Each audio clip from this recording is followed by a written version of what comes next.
Benim adım Edem Paşa. Halpak giysem pek yaraşa.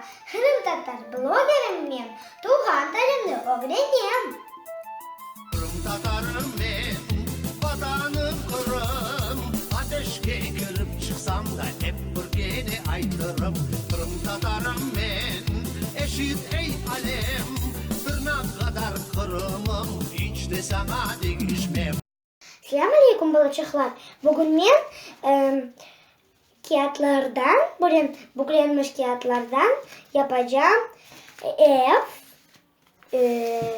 Evde olacak dam, duvarlar. Ve bilirsiniz nasıl ben onu yapacağım?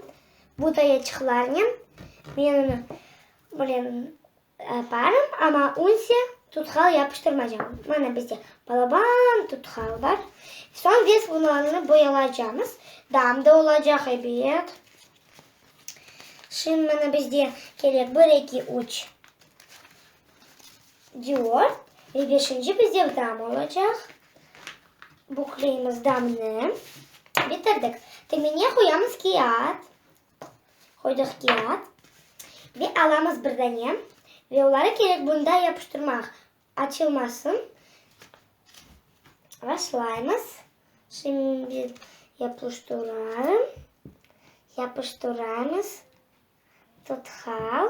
Tutkal yapışa. Onun için kağıt da yapışa. Bien. Oldu. Şimdi kapatıyoruz. Böyle. Bizde açık çıkıp gitti. Ama onunla sürtmek yaprağını. Şimdi sürtüyoruz yaprağını. Şimdi sürtüyoruz. Tutkal yaprak setuşsa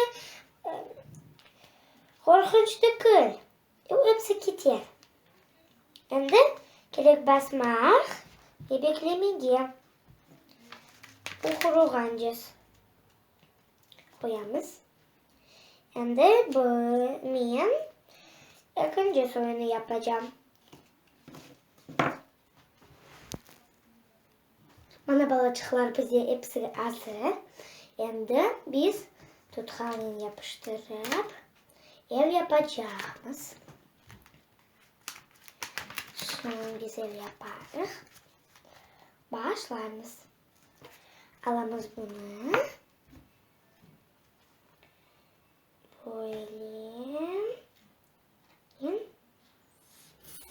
Şimdi biz tutkalını bir duvar yapıştırırız. Tutkalın tarafına yapıştırırız. Şimdi böyle. Şimdi almamız başka tarafını yapamız ve tutamız. Tutamız. Gerek tutmağa son o yapışır ve her bir şey olur bizde. Yapıştıramaz. Yapıştı. Koyamız duvarımızın önünden. Şimdi alamız ikinci duvar.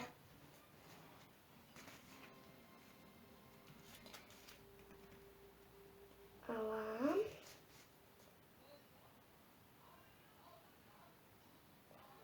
Oldu. Alam üçüncü duvar. Tutkalım.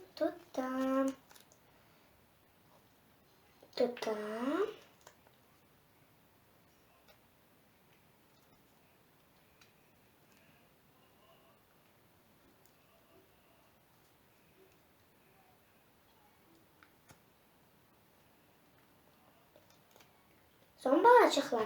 Ben iki tarafını eksine yapıştırıyorum. Sonra biz onu boyayacağız.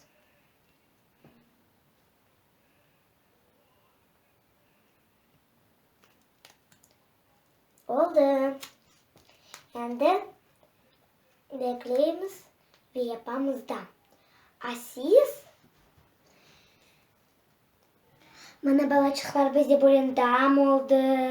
Görüyorsunuz damcır bir yeri bir. Nasıl bir dam ben yaptım. İsterseniz siz de yapınız. Bu pek kolay. Haydi yaş. Sağlıkla kalınız. Yazınız benim kanalıma. Ve koyunuz bana like. Görüşkence.